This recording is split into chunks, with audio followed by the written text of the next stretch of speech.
Happy Fiesta po sa inyong lahat. Parang hindi happy, ano? So, tayo ay nagtitipon, bahagi o una tigit sa lahat bilang pagkakasalamat natin sa biyaya ng ating Panginoong Jesucristo, no? Na nawa ay higit nating pakinabangan sa tulong ni San Antonio ng Padua, no? So, bahagi o, no? Katulad doon ni San Antonio de Padua, at tayo ay una ay tinatawag, no? Bahagi o, dalawang uri ng pagtawag sa atin, no? Tayo ay tinawag na una ay maging mga banal, no? So, bahagi o sa biyaya ng sakramento ng binyag, no? Meron tayong mga bibinyagan ngayon, no? So, tayo ay pinababanal, no? Tayo nagiging banal, no? Pero nawa nakita natin ang alin ay pag-ingatan natin ang biyaya na ito. Kaya nga narinig natin sa Ebanghelyo ni San Mateo na alin na iwasan na tayo ay mapunta sa impyerno, no? Iwasan natin ang gumawa ng kasalanan. Yung halimbawa ay binigay rito ay alin? Yung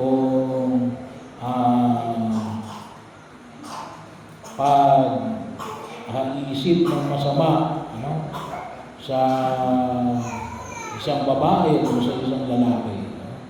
Pero bahagi na nakita natin na bilang binyagan, well, si San Antonio ng Padua ay tinawag din bilang pari, no? So, hindi lamang siya tumanggap ng pangkalatang pagkapari. Siya ay tinawag din bilang ministeryo sa kanyang pagkapari, no? So, siya ay isang Franciscano. So, alam naman natin yung Laguna, kalimitan ay nasa pangangalaga ng Franciscano ng panahon ng Kastila. Pero bahagi o, isa ito sa mga santo ng mga Franciscano na kilalang kilala, no? Bahagi o ito, kaya nga isa ito sa maraming parokya na nasakupan ng Diocese ng San Pablo, no? Apat ng parokya, no? Na sa pangalan ni San Antonio ng Padua. Hindi pa kasama rito, no? Yung mga kapilya na sa pangangalaga din na itinalaga sa pangalan ni San Antonio ng Padua, no? So siya ay kilala, ibig sabihin, bilang isang Franciscano at bilang isang mabuti at magaling na mga ngaral, no? So, marami ang lumalapit sa kanya para makinig sa kanyang homilya, no? At pinipilahan din siya para sa sakramento ng kumpisal, no? So, ayon po sa mga dalubhasa, no? Ito ay nagpapakumpisal ng 8 oras, no? Na dahil sa dami ng gustong mangumpisal sa kanya, ano? So, kaya ganun kadami, no? Sana dito rin sa family, no? Sana marami rin na nangumpisal, no? Pero yun, pagtawag sa kabanalan, no? At nagkataon po, ang panyaya na itinayag ni Jesus, kaya sa pagtawag bilang mga alagad ni Jesus, no? Hindi ito katulad ng iba na, sige, sumama ka sa akin, at bibigyan kita ng mga perks, no? Mayroon kang ganito, may sweldo ka, no? May bibigyan kita ng kayamanan, ng lupa, no? Minsan nung nakakita natin, sumama ka lamang, no? Sa atin, sa panyaya ng pinayag ni Jesus alin, medyo mabigat yung kanyang panyaya. Bakit? Sabi na niya, marami ang aanihin, ngunit kakaunti ang manggagawa. So ipanalangin din natin na sana rin no, ay sa pagtulad natin kay San Antonio ng Padua, well, sana po ay merong maging pari. No? Pero kung hindi man, no, ay at least ay ipanalangin natin, no? Kung hindi man sa inyong pamilya, kung hindi man sa inyong barangay, no? Kung sa panalangin natin ng patuloy na magkaroon ng maraming magkatawa. No? At alam natin, kapag tayo ay kaakibat sa ministeryo ng Panginoon bilang pari o bilang lay, no? Ay makikita natin na maraming gagawin. Kaya nga pag sinabi natin marami na anin, ngunit kakaunti yung magagawa, hindi ibig sabihin ang pagod. No? Palagi tayo magpapagod. No? Kasi maraming gagawin, kakaunti ang magagawa. Kapag marami ang magagawa at kakaunti ang aaninin, hindi madali lang. No? Madali lang matapos yung trabaho. At lahat tayo, may panahon tayo magpahinga. Kaya ito medyo yung kabigatan na pagtugunan natin sa panawagan ng pumikapan. Tumisan, kinasabi nga ng iba sa mga naglilingkod sa simbahan. Dahil naman natin yung mga naglilingkod sa simbahan, walang sweldo yan. At kumisan sabi nga ng panang iba, nagagawa ko yan. Ay marami ng trabaho, kalimitan din ng mga naglilingkod sa simbahan, may trabaho naman, nagsasaka, yung iba yung pumapasok sa kanilang opisina, pero handa pa rin maglingkod sa harapan ng Diyos. Bahagi ko yun na kung saan ay huwag natin kalimutan. Si San Antonio ng Padua ay siguro sa pagod.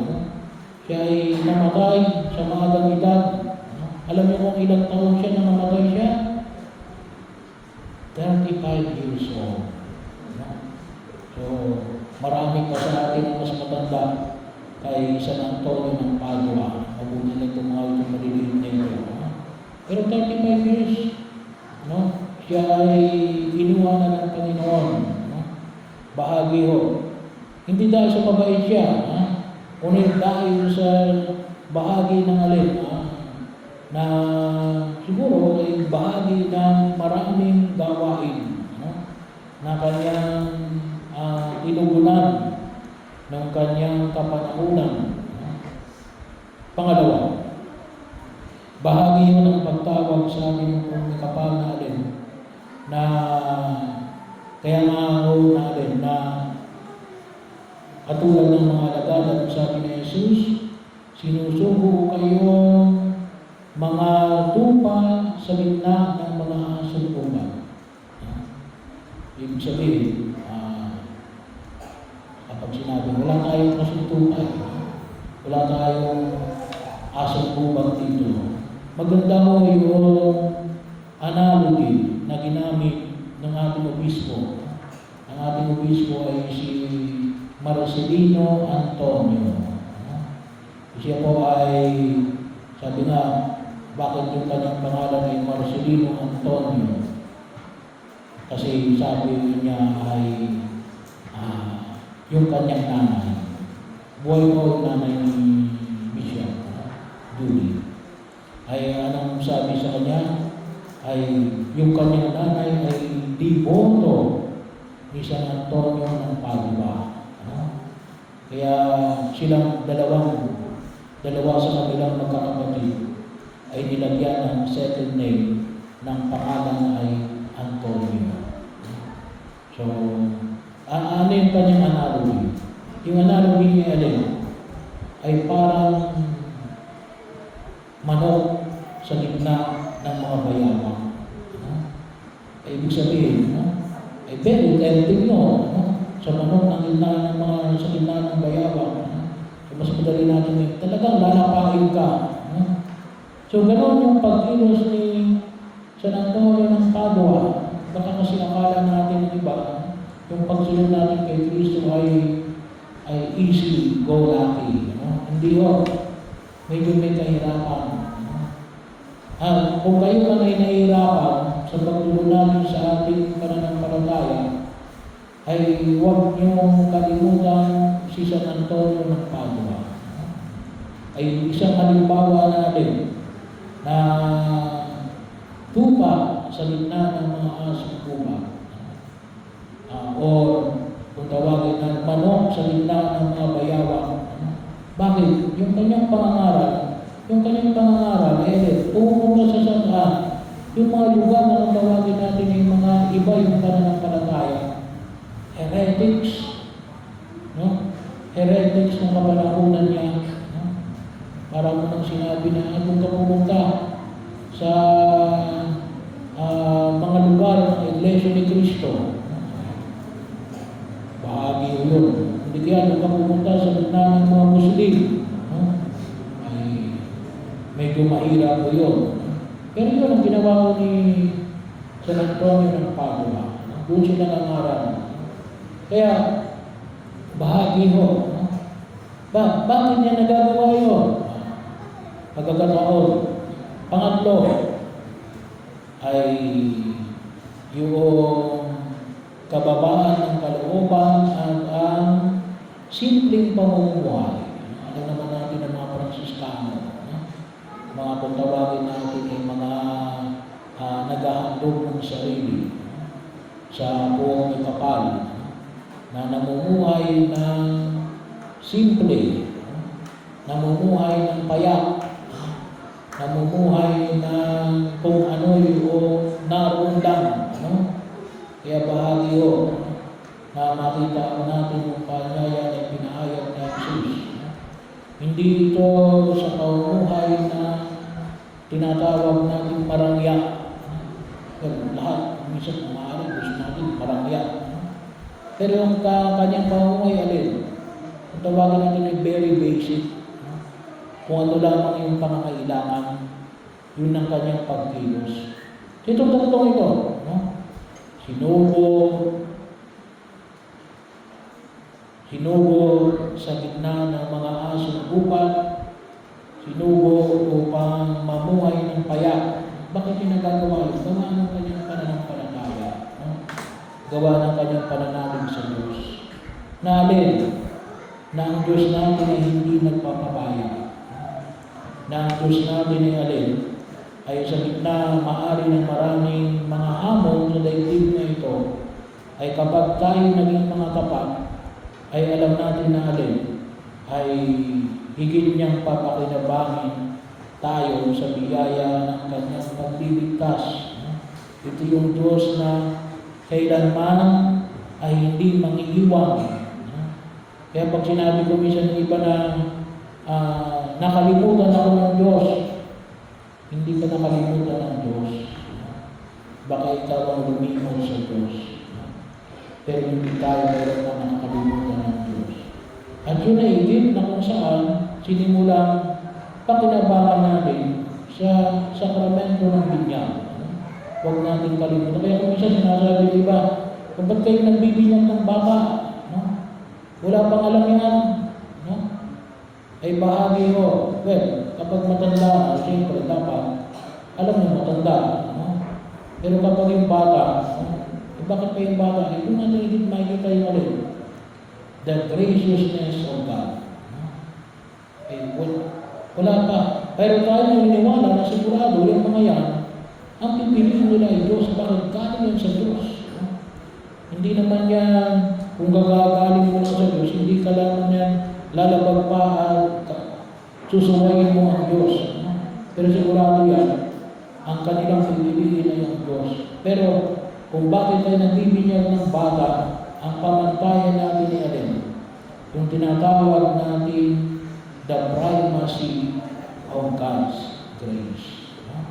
At yun ay maliwanag sa buhay ni San Antonio ng Padua. Ni San Antonio. Kaya di mo, ang araw-araw ni ang batang si Jesus. Bahagi mo, pagkakaalala sa atin maging katulad tayo ng kababaan ng kalooban ng batang si Jesus. Katulad ng mga bata. Kasi yung sabi ng Panginoon Ano sabi ng Panginoon? Kung hindi kayo Maging katulad ang pagtanggap ninyo sa pag-aari ng Diyos, katulad ng isang bata, ay hindi kayo mapabibilang sa kaharian ng Diyos. So bahagi yun, huwag natin kalimutan. Nanawang patuloy natin pahalagahan ang pagtitiwala na ipinakita ni San Antonio ng Padua sa pananalig natin sa Diyos na hindi nagpapabaya.